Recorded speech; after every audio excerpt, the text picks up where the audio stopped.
what is learning? Learning is the art of comparing something that you know to something that you don't know. Right. Two different variables. One variable you know, one variable you don't know, but we're going to make the connection. We're going to make it relevant. Yeah. We've got to bring, what I definitely want to bring into this, we have to bring in psychology. We have to bring in neuroscience. And psychologists and neuroscience scientists, they look at totally different aspects of the mind and of the brain.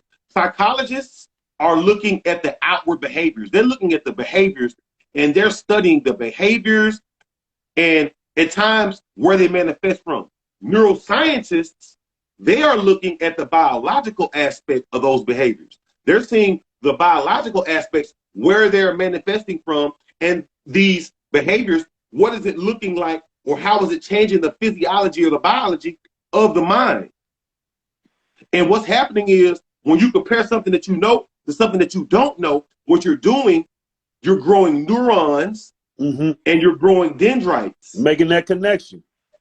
And those dendrites in your brain is able to connect to something that you already knew, and to connect that new concept to get that dendrite to grow to connect to that next neuron.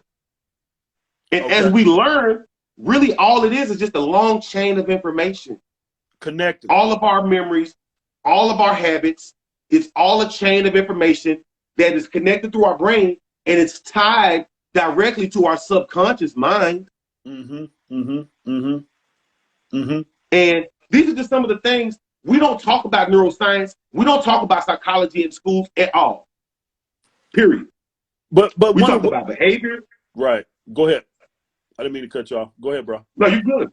We talk about behaviors. We're talking about social and emotional learning now. We're talking about behavior. We're talking about our digital presence, walkthroughs, lesson plans.